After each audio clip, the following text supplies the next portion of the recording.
Aš manau, kad mes pradėjome rungtynės gerai, susikoncentravę ir gerai gynyboje, nuo geros gynybos mes gavome šansų greitom atakom, lengviem taškam.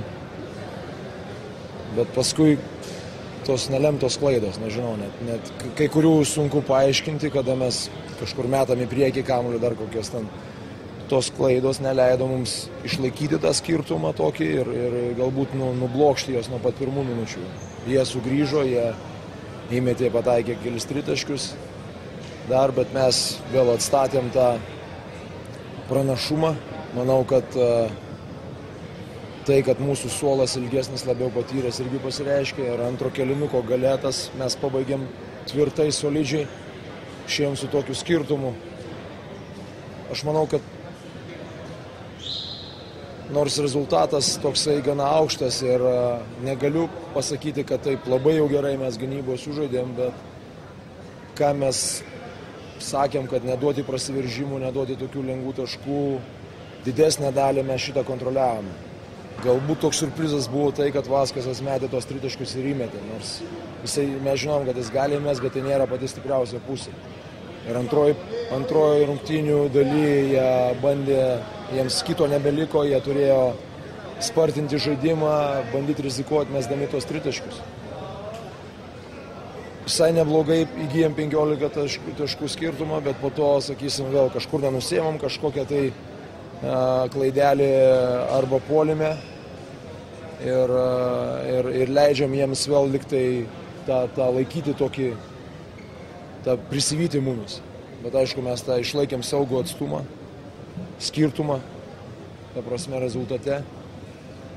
Ir jau kada liko ten tos keletas minučių, mes antra užduotis buvo laimėti kuo didesnį skirtumą. Suprantame, kad grupėje gali kiekvieno taško reikšmė būti svarbi. Todėl ir buvo galbūt ta paskutinė minutės pertraukėlė, dėl kurios tiek emocijų. Bet, ką darysim, mes turim daryti tai. Blogiausia iš tos situacijos, kad mes nepadarėm tai, ką aš nubraižiau ir neįmėm.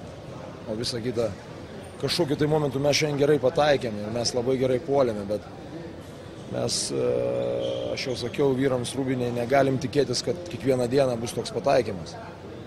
Ir mes neturim pamiršti agresyvumo, įpasuoti kamuolį į vidurį, verštis, ne tik tai mėtyti tritaškius, jie mums kaip ir leido tos tritaškius mesti. Gerai mes įmetėm, Linas įmetė, tai buvo planuoti, tai buvo daugumoje, sakysim, gal vieną kitą ten kažkur paskubėdom, bet vis tiek mes turim žaisti aštriau, agresyviau. Ir aišku, negalima greitai grįžti, reikia atgal, nes Nigerija, pavyzdžiui, ta komanda, kuri labai atletiški žaidėjai, bėga į greitą ir mes šitoj vietoj turim pasitempti. Kleiza tempia taip kaip Turkijai, galima sakyti, ar ne, turbūt komanda 28 taškai.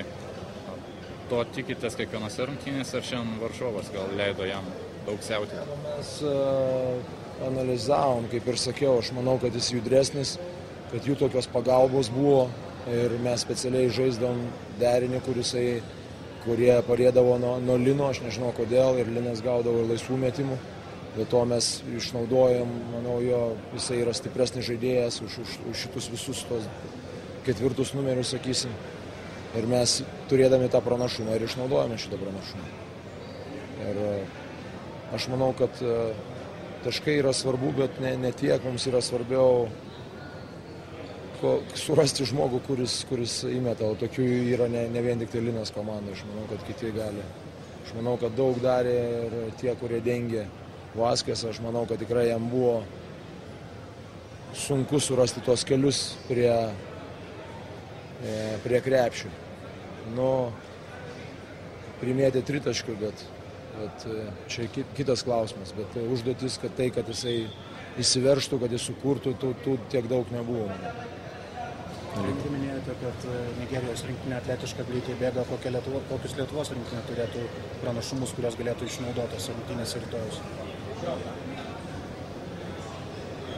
Aš manau, kad mes turim būti organizuoti, mes turim kreipti dėmesį į detalės, atlikimą ir pirmiausia, tai atsitvėrimas, nes jie labai stipriai lipa ant lentos, žaidžia, sakysim, paprastą krepšinį, bet kartu jis turi lyderius, 6 numerį, kuris, sakysim, labai stiprus po krepšiu, baudos aikštelėje, turi metikus, turi greitus gynėjus.